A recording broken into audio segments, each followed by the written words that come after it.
नाम सिराज है। मैं जहानाबाद के अड्डे में टपाली करता हूँ। 3000 रुपये मिलता है। आइस बिकता है, क्रिश बिकता है। क्रेश और शीशा पैकिंग का काम करता हूँ 1500 रुपये दिहाड़ी में। मेरा नाम जिशान है। मैं रोज़ सुबह 6 बजे यहाँ जहानाबाद आता हूँ माल टपाली के लिए, और रोज़ रात को 12 बजे जाता हूँ। रोज़ 3000 रुपये की दिहाड़ी।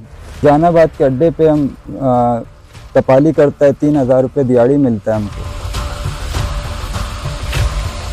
जहानाबाद में ही रहता हूँ। मैं डंडा मारी करता हूँ। मेरा 1000 रुपये दिहाड़ी है। मेरा पूरा शिराज नाम है। मेरा वल्दियत मेरा एजाज है। मेरा नाम सलमान है। मैं रेक्सल में रहता हूँ। मैं जहानाबाद अड्डे में 1000 रुपये दिहाड़ी में काम करता हूँ। यहाँ पे मैं चौकीदार हूँ।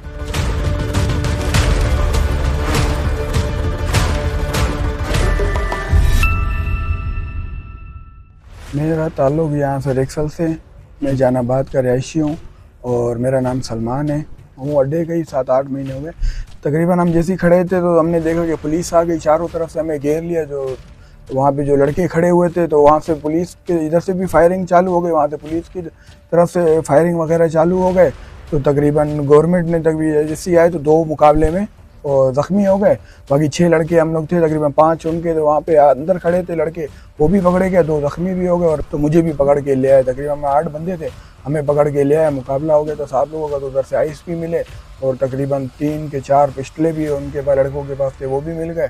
और आइस और क्रिस्टल भी जो उनके पास थे ना लड़कों के पास, वो भी पकड़ लिया। और जहाँ मतलब कि वो कमरे में भी माल पड़ा था तो अफसर वहाँ पे भी साहब लोग घुस गए, वहाँ से भी माल उठा के ले गए। तो उनके साथ फिर मुझे भी यहाँ पे ले आए।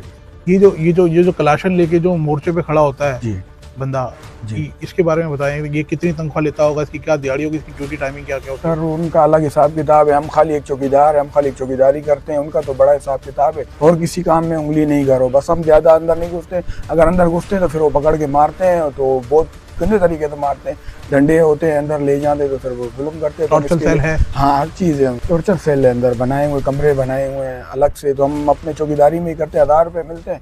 तकरीबन 6-7 घंटे ड्यूटी करते हैं, 1000 रुपये मिल जाते थे। ये इलाका कैसा है यार? ये इस इलाके के बारे में बताएं। ये बहुत अंदर जाके नोगो एरिया था एक वक्त में, फिर रह गया, फिर हो गया था, फिर वहाँ खत्म हो रहा है। नहीं सर, ये तो मतलब बहुत आउट इलाके, ऐसा इलाके है जो आप एक गली से गुजरोगे दूसरे गली है, सब उन्हीं को पता है।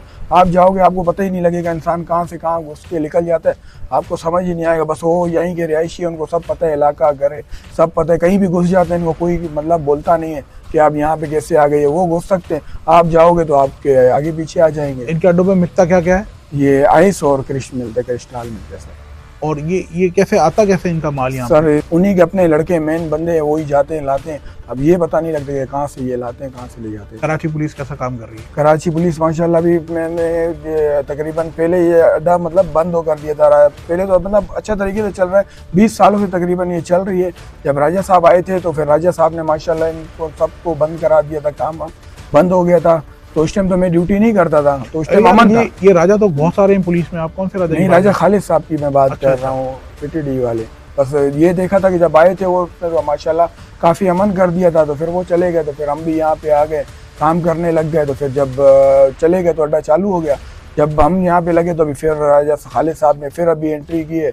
तो अभी इसमें ये हो गया कि ज़ख्मी भी हो गए हमारे जो 7 वाले बंदे थे, 2 ज़ख्मी हो गए, जिसमें 5-6 हम पकड़े गए। 5 उनके वहाँ के लड़के थे और एक मैं चौकीदार तो मुझे पकड़ के। कभी इससे पहले सुना बिलाल पप्पू के अड्डे पे रेड हुआ हो? नहीं, कभी आपने सुना? कभी कोई रेड नहीं करता यहाँ पे। वजह क्या है? बस हमें तो इतना पता नहीं है सर। इनके पास कौन कौन से हथियार होते हैं? सर हर किस्म के होते हैं। क्या होता है?